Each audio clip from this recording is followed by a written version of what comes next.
जय माता दी। ओम नमः शिवाय।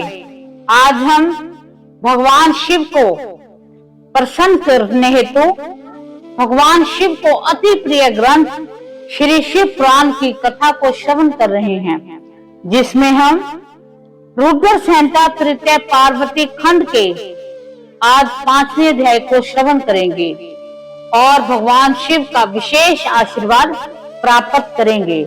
तो चलो श्रवण करें रुद्र संहिता तृतीय पार्वती खंड के 5वें अध्याय को। मैना को प्रत्यक्ष दर्शन देकर शिवा देवी का उन्हें अभीष्ट वरदान से संतुष्ट करना और मैना से मैनाक का जन्म। नारद जी ने पूछा कि पिताजी, जब देवी दुर्गा अंतर्ध्यान हो गईं और देवगण अपने अपने धाम को चले गए, उसके बाद क्या हुआ? ब्रह्मा जी ने कहा कि मेरे पुत्रों में श्रेष्ठ विप्रवर नारद जब विष्णु आदि देव समुदाय हिमालय और मैना की देवी की आराधना का उपदेश दे चले गए, तब गिरिराज हिमाचल और मैना दोनों दंपति ने बड़ी भारी तपस्या आरंभ कर दी। वह दिन रात शंभु और शिवा का चिंतन करते हुए भक्ति युक्त चित्त से नित्य उनकी सम्यक रीति से आराधना करने लगे। हिमवान की पत्नी मैना बड़ी प्रसन्नता से शिव सहित शिवा देवी की पूजा करने लगी। वह उन्हीं के संतोष के लिए सदा ब्राह्मणों को ज्ञान दान देती थी। मन में संतान की कामना ले मैना चैत्र मास के आरंभ से लेकर 27 वर्षों तक प्रतिदिन तत्परता पूर्वक शिवा देवी की पूजा और आराधना में लगी रही। वह अष्टमी को उपवास करके नवमी को लड्डू बलि सामग्री पीठी खीर और गंध पुष्प आदि देवी को भेंट करती थी। गंगा के किनारे औषधि प्रस्थ में उमा की मिट्टी की मूर्तियां बनाकर नाना प्रकार की वस्तुएं समर्पित करके उनकी पूजन करती थी। मैना देवी कभी निराहार रहती थी, कभी व्रत के नियमों का पालन करती थी, कभी जल पीकर रहती थी और कभी हवा पीकर ही रह जाती थी। विशुद्ध तेज से दमकती हुई दीप्ति मती मैना ने प्रेम पूर्वक शिवा में चित्त लगाए हुए 27 वर्ष व्यतीत कर दिए। 27 वर्ष पूरे होने पर जगन्मयी शंकर कामनी जगदम्बा उमा अंतर ध्यान प्रसन्न हुई। मैना की उत्तम भक्ति से संतुष्ट हो वे परमेश्वरी देवी उन पर अनुग्रहण करने के लिए उनके सामने प्रकट हुई। तेजो मंडल के बीच में विराजमान तथा दिव्य अवयवों से संयुक्त उमा देवी प्रत्यक्ष दर्शन दे मैना से हंसते हुए बोली। देवी ने कहा कि गिरिराज हिमालय की रानी महासाध्वी मैना, मैं तुम्हारी तपस्या से बहुत प्रसन्न हूँ। तुम्हारे मन में जो अभिलाषा है उसे कहो। मैना, तुमने तपस्या व्रत आदि समाधि के द्वारा जिस जिस वस्तु के लिए प्रार्थना की है वह सब मैं तुम्हें दूंगी। तब मैना ने प्रत्यक्ष प्रकट हुई और कालिका देवी को देखकर प्रणाम किया। इस प्रकार कहा। मैना बोली कि देवी, इस समय मुझे आपके रूप का प्रत्यक्ष दर्शन हुआ है, अतः मैं आपकी स्तुति करना चाहती हूँ। कालिके, इसके लिए आप प्रसन्न हो। ब्रह्मा जी कहते हैं कि नारद, मैना के ऐसे कहने पर सर्व मोहिनी कालिका देवी ने मन में अत्यंत प्रसन्न हो अपनी दोनों बाहों से खींचकर मैना को हृदय से लगा लिया। इससे उन्हें तत्काल महाज्ञान की प्राप्ति होगी। फिर तो मैना देवी प्रिय वचनों द्वारा भक्ति भाव से अपने सामने खड़ी हुई कालिका की स्तुति करने लगी। मैना बोली, जो महामाया जगत को धारण करने वाली चंडिका, लोक धारणी तथा संपूर्ण मनोवांछित पदार्थों को देने वाली है, उन महादेवी को मैं प्रणाम करती हूँ। जो नित्यानंद प्रदान करने वाली माया है, योग निद्रा जग जननी तथा सुंदर कमलों की माला वाली है, उन नित्य सिद्धा उमा देवी को मैं नमस्कार करती हूँ। जो सबकी माता मई नित्यानंदमयी भक्तों के शोक का नाश करने वाली है, कल्प पर्यंत नारियों एवं प्राणियों की बुद्धि रूपनी है, उन देवी का मैं देवी को प्रणाम करती हूँ। आप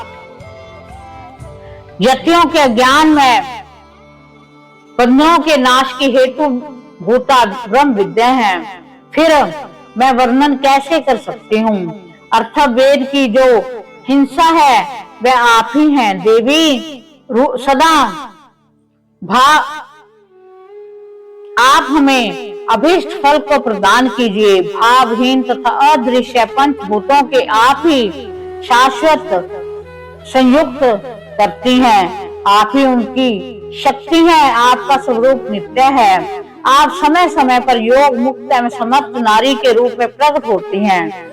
आप ही जगत की योनि और आधार शक्ति हैं। आप ही प्राकृत तत्वों से परे नित्य प्रकृति कही गई हैं, जिसके द्वारा ब्रह्मा के स्वरूप को वश में किया जाता है।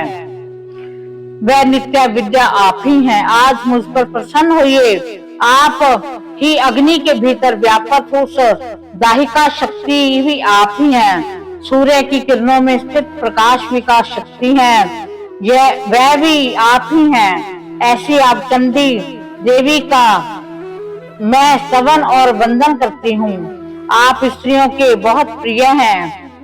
उदर वीरता ब्रह्मचारियों की धै भूता नित्य ब्रह्म शक्ति भी आप ही हैं। संपूर्ण जगत की वांछा तथा श्री हरि की माया भी आप ही हैं। जो देवी इच्छा के अनुसार रूप धारण करके सृष्टि पालन और संहार रूपी हो उन कार्यों का संपादन करती हैं, तथा ब्रह्मा विष्णु एवं रुद्र के शरीर की हेतुभूता वही हैं। वह आप ही हैं देवी। आज आप मुझ पर प्रसन्न हो। आपको पुनः मेरा नमस्कार है। ब्रह्मा जी कहते हैं कि नारद मैना के इस प्रकार स्तुति करने पर दुर्गा कालिका ने पुण्य उन मैना देवी से कहा, तुम अपना मनोवांछित वर मांग लो। हिमाचल प्रिय, तुम बड़े प्राणों के साथ प्यारी हो। तुम्हारी जो इच्छा हो वह मांगो, उसे मैं निश्चय ही दे दूंगी। तुम्हारे लिए मुझे कुछ भी अदेय नहीं है। महेश्वरी उमा का यह अमृत के समान मधुर वचन सुनकर हिमगिरी कामनी मैना बहुत संतुष्ट हुई और इस प्रकार बोली कि शिवे आपकी जय हो, जय हो। उत्कृष्ट ज्ञान वाली महेश्वरी जगदम्बिके, यदि मैं वर पाने के योग्य हूँ तो फिर आपसे श्रेष्ठ वर मांगती हूँ।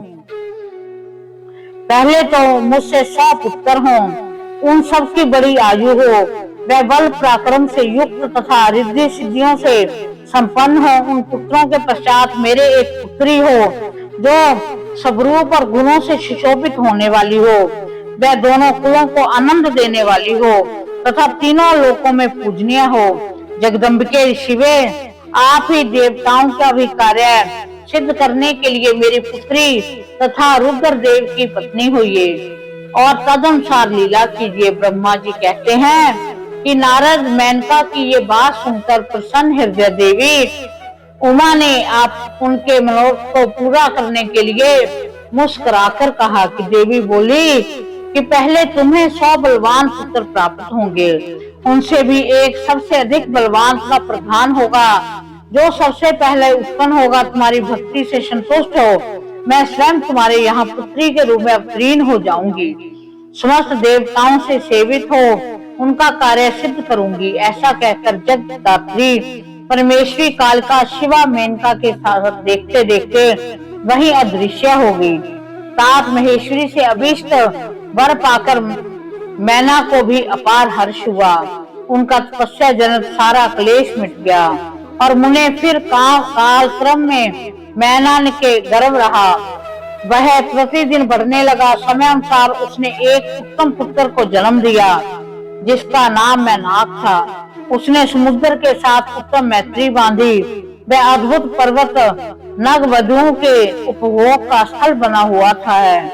उसके समस्त अंग श्रेष्ठ हैं। हिमालय के 100 पुत्रों में वही सबसे श्रेष्ठ और महान बल पराक्रम से संपन्न है। अपने से या अपने बाद प्रकट हुए समस्त पर्वतों में एकमात्र मैनाक ही पर्वतराज के पद पर प्रतिष्ठित है। इस प्रकार हमने माँ जगदम्बा के विशेष आशीर्वाद, माँ जगदम्बा का विशेष कृपा हमने रुद्र संहिता के तृतीय खंड जो पार्वती खंड है उसके 5वें अध्याय का हमने पाठ किया, जिसका अब समापन होता है। हम भगवान शिव से प्रार्थना करते हैं कि वो हमें अपनी कृपा दृष्टि हम पर हमेशा बनी रहे। अगर हमसे कोई गलती हुई है उसके लिए वो क्षमा करें। उनका विशेष आशीर्वाद हम पर सदैव के लिए बना रहे। इसलिए हम भगवान शिव के चरणों में करोड़ों बार नमस्कार करते हुए उनसे एक बार फिर प्रार्थना करते हैं कि हे भोले बाबा, हे डमरू वाले, आप हम पर अपनी विशेष कृपा प्रदान करें। इसी के साथ जय माता दी। ओम नमः शिवाय।